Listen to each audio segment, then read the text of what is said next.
Dalam seri ke-153 ini, didukung oleh para pemain, Rusli sebagai Rasemi, Siska sebagai Nyai Caparu, Refli sebagai Rakai Kembar, Wati sebagai Caranaka, dibantu oleh Herman dan Nanang, dan Asdi Suhastra, pembawa cerita. Selamat menikmati.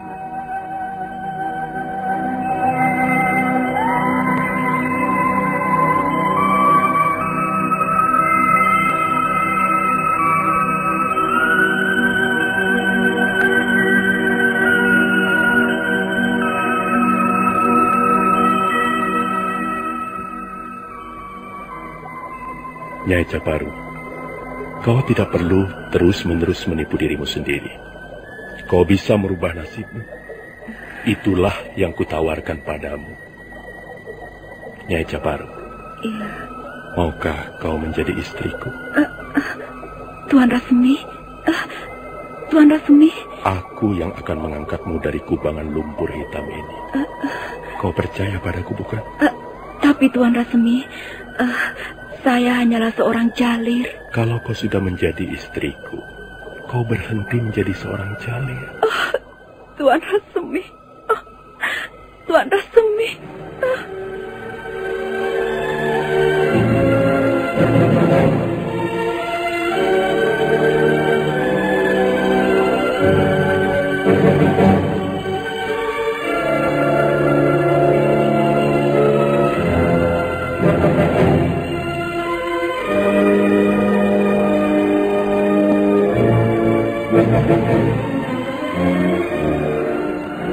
Nyai Caparu tidak tahan lagi. Dia segera mendekap Rasemi. Rasemi membelai rambut wanita jalir yang cantik jelita itu. Nyai Caparu menangis terseduh-seduh. Mereka pun berdekapan sesaat lamanya. Hanya disaksikan gemerciknya air sungai mengalir, rimbunnya daun-daun pohon. Sementara di angkasa raya, sepotong awan berenang menuju ke utara. Terima kasih, Tuan. Ya. Terima kasih atas pertolongan Tuan. Aku akan menolongmu, Nyai Caparu. Tapi kau juga harus berusaha mengubah cara hidupmu. Iya, Tuan. Saya berjanji. Saya berjanji akan mengubah hidup saya. Saya akan meninggalkan jejak-jejak lama. Ya, saya akan mencampakkan pakaian lama. Saya tidak akan memulas wajah saya dengan bubur lagi untuk memikat laki-laki. Saya akan membuang kincu saya. Dan saya tidak akan mengubah senyum lagi. Saya akan berkata-kata dengan lembut dan berjalan dengan sopan. Semua itu untuk Tuan Rasemi. Iya, hanya untuk Tuan Rasemi.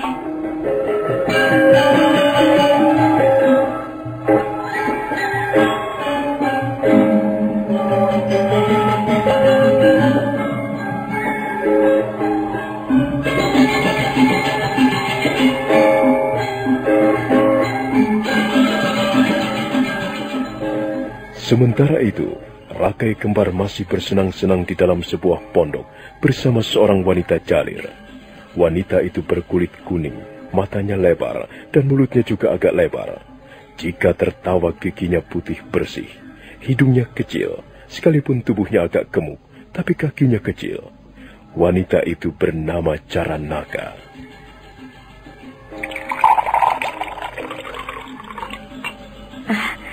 Tuan Kembar, mengapa Tuan tidak senang minum tuak? Apa? Tuak? Iya, biasanya laki-laki senang minum tuak. Tuak sepertinya sebuah lambang kejantanan. Tapi saya tidak pernah melihat Tuan Kembar minum tuak, sekalipun hanya secangkir. Caranaka, kau lebih enak dibandingkan tuak. Kau lebih keras dibandingkan tuak. Itulah sebabnya aku tidak senang minum tuak. Tuan Kembar, apakah kalau Tuan pergi ke desa Tumpi Angin, istri Tuan tidak tahu? Istriku adalah jalir-jalir cantik, termasuk kau, Caranaka. Maksud saya, istri Tuan yang sebenarnya. Aku tidak pernah memikirkan istri seperti itu. Oh ya? Untuk apa? Hanya akan membuat kepala menjadi pusing. Aku melihat hidup ini dengan mudah. Aku tidak mau terikat. Aku ingin berlari seperti seekor kuda liar. Kau sendiri bagaimana, Caranaka? Apakah kau juga tidak ingin mempunyai suami? Saya seorang jalir, Tuan. Mana ada seorang jalir mempunyai seorang suami? Jawab saja, suamimu banyak.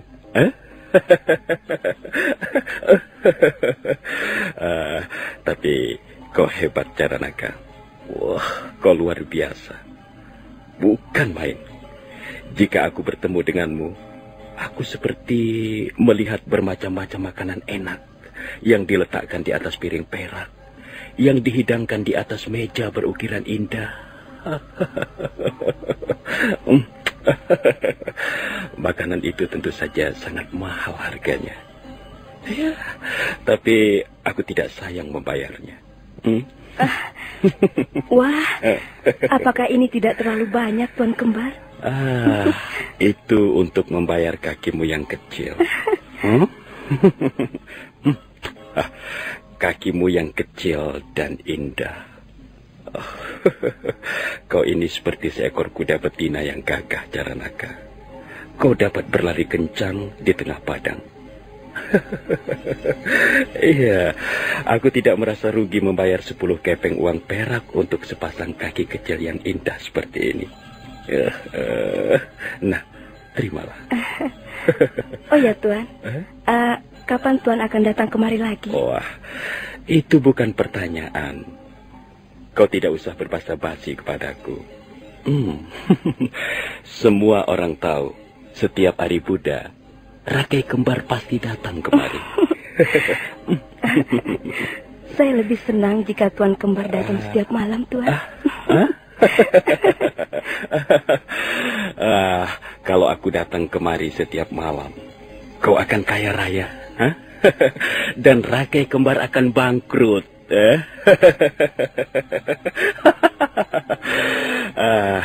Sudah, Caranaka, aku pulang.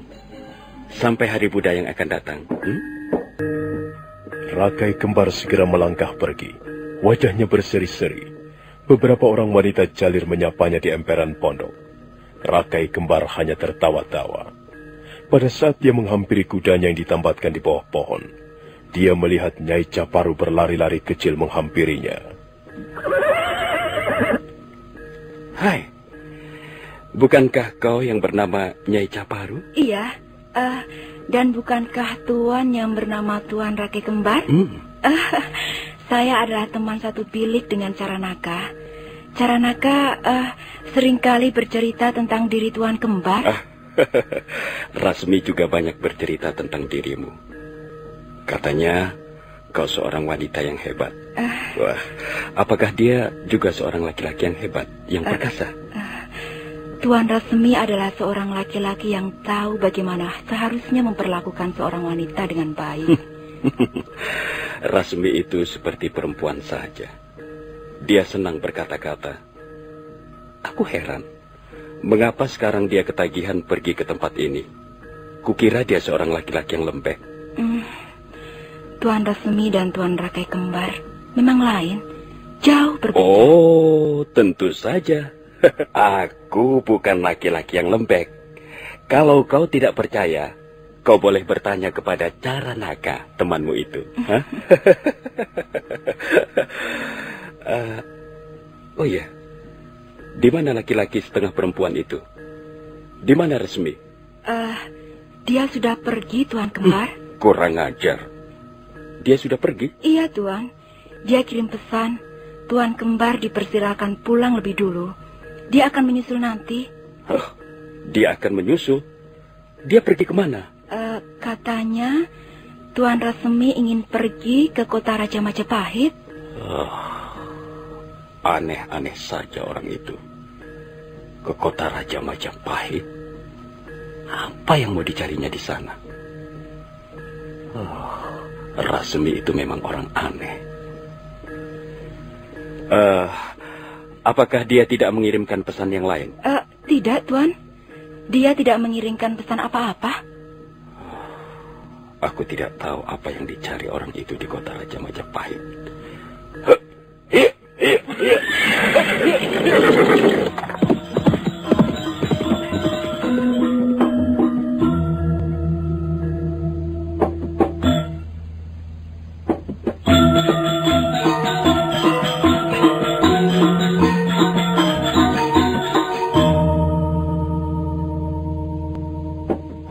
Kau tampak lain, Caparu. Sepertinya kau sedang gelisah. Ada apa? Tidak, Caranaka. Aku tidak apa-apa. Tuan kembar itu memang seorang laki-laki yang murah hati. Lihatlah, sekarang dia memberiku 10 kepeng uang perak murni. Aku bisa berbuat banyak dengan uang ini. Aku akan pergi ke kota Raja Majapahit. Aku akan belanja. Aku ingin membeli 2 potong kain yang indah, yang penuh hiasan bunga warna-warni. Pupurku juga sudah habis. Aku juga akan membeli sekantong pupur yang harum. Kalau nanti Tuan kembar datang lagi, aku akan menaburkan potongan-potongan kayu cendana supaya ranjangku berbau wangi. Aku akan mandi dengan bersih dan menggosok tubuhku dengan daun Prabadewi. Kemudian aku akan mengenakan kain yang indah, menyanggul rambutku, memasang gincu, dan memoleskan pupur di wajahku. Tuan kembar akan turun dari kudanya yang gagah. Dia akan melangkah ke arah pintu bilikku, dan aku akan menyambutnya dengan tersenyum. Alangkah senangnya. Tak ada sesuatu yang dapat lebih menyenangkan seorang jalir daripada memuaskan langganannya. Oh ya, Caparu, ada apa denganmu? Tidak apa-apa, Caranaka. Mengapa kau diam saja? Aku tahu pikiranmu sedang melayang-layang entah kemana. Apakah kau mendapat kesulitan? Apakah Tuan Rasemi memperlakukanmu dengan kasar? Tidak, Caranaka. Tuan Rasemi bukan seorang yang suka berbuat kasar. Justru dia berhati lembut. Perbuatannya juga lembut. Apakah dia membayarmu kurang dari 5 kepeng perak? Tidak, Caranaka. Tidak bagaimana? Dia tidak boleh membayar kurang dari 5 kepeng perak. Itu sudah peraturan di sini. Dia tidak membayarku sekepeng perak pun. Gila. Kalau begitu, kau telah ditipunya. Ternyata Rasemi itu seorang penipu. Sudahlah, Caparu. Jangan khawatir. Biar nanti akan kulaporkan kepada Tuan Kembar. Jangan, Caranaka. Tidak usah. Jangan bagaimana? Dia tidak boleh begitu. Dia harus membayar untuk setiap tetes kenikmatan yang dibeli di tempat ini. Dia bukan orang jahat. Dia bukan seorang penipu. Dia memperlakukan diriku dengan lembut. Dia menghargaiku. Tapi dia tetap harus membayar. Ingat itu.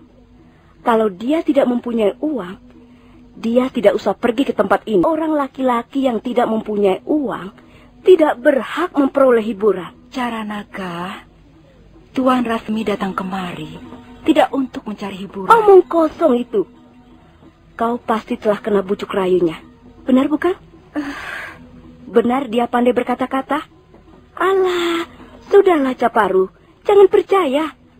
Laki-laki yang banyak berkata-kata manis pasti berhati busuk. Kita seorang jalir.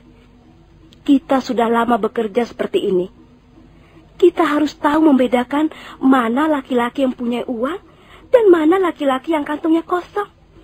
Kita juga harus dapat membedakan mana laki-laki yang jantan dan mana laki-laki yang berjiwa kadal.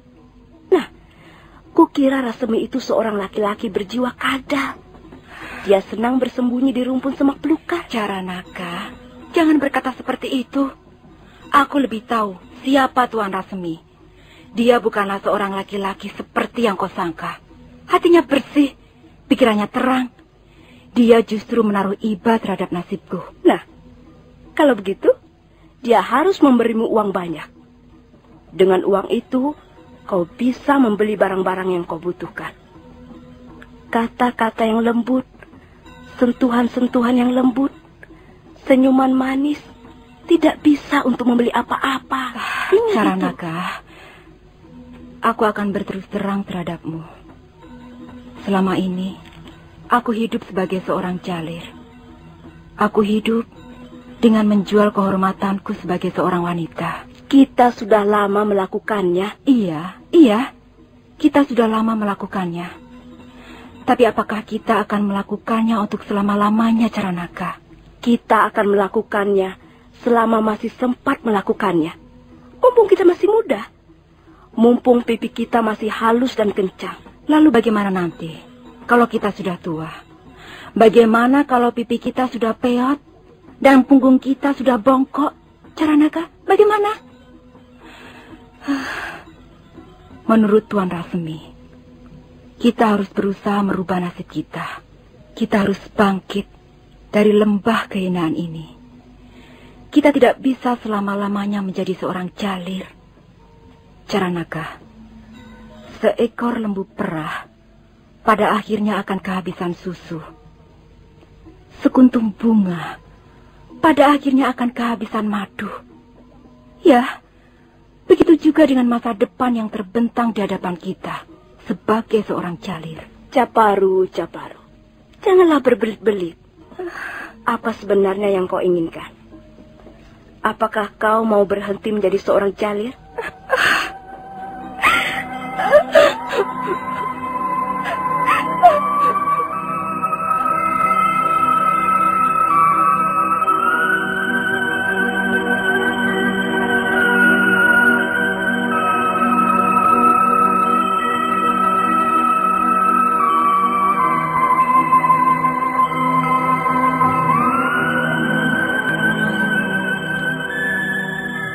Apa, Caparu? Rasemi ingin mengawinimu? Apa kau tidak salah dengar? Tidak, Caranaka. Aku tidak salah dengar. Dan dia bersungguh-sungguh. Bagaimana kau bisa percaya kata-katanya? Kukira Tuan Rasemi adalah seorang laki-laki yang bisa dipercaya. Aku percaya. Ingat, Caparu. Seorang laki-laki banyak akalnya. Mungkin dia mempunyai maksud-maksud tersembunyi. Mungkin dia tidak bersungguh-sungguh ingin mengawinimu. Laki-laki gombal. Mulutnya manis, tapi lidahnya berbisa. Aku sudah sering bertemu dengan laki-laki seperti itu, Caparu. Dan apa yang akan kulakukan jika aku bertemu dengan laki-laki seperti itu? Ini, akan kupukul mulutnya dengan alas kakiku ini. Sebel. Caranaka, kupikir kalau memang ada kesempatan, aku ingin merubah nasib. Aku tidak ingin selamanya menjadi seorang jalir. Pikirkan dulu baik-baik, Caparu. Jangan terburu-buru memutuskan. Nanti kau menyesal. Aku sudah memikirkannya berkali-kali. Aku sudah merenungkannya setiap malam. Tapi kalau aku mau jujur, aku harus mengakui bahwa apa yang dikatakan Tuan Rasemi adalah benar. Aku mempunyai 2 orang anak yang masih kecil. Yang masih kecil, Caranaka. Aku juga harus memikirkan masa depan mereka. Ya, sudahlah. Kalau memang begitu keinginanmu, kau sendiri nanti yang akan mengalaminya. Maka kau yang harus memutuskannya, Caparu. Sebagai seorang sahabat, aku sudah berusaha memberimu pertimbangan-pertimbangan ataupun peringatan. Tapi ya sudah, aku tidak bisa berbuat apa-apa, Caparu. Mudah-mudahan saja impian-impianmu menjadi kenyataan.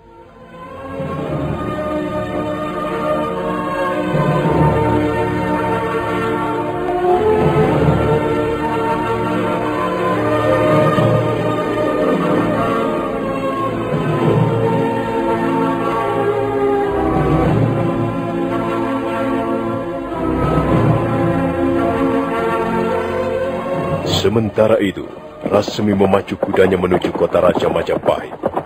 Matahari bersinar terang. Rasemi terguncang-guncang di atas punggung kudanya. Tak lama kemudian dia sudah memasuki perbatasan kota Raja Majapahit. Rasemi langsung mengarahkan kudanya menuju ke alun-alun.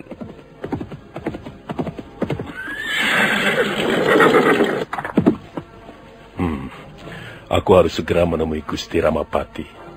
Rencanaku ini harus berhasil. Dari mana aku harus masuk? Oh, itu ada prajurit jaga. Coba aku akan bertanya padanya.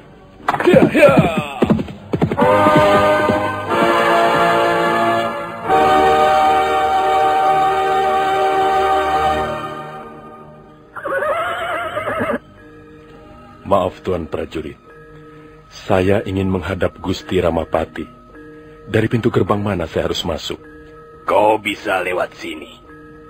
Tapi, mau apa kau bertemu dengan Gusti Ramapati? Hah? Ada urusan apa? Ada sesuatu yang harus saya sampaikan kepada beliau. Kau ini siapa? Saya salah seorang siswa di Pusat Pendidikan Calon Tanda.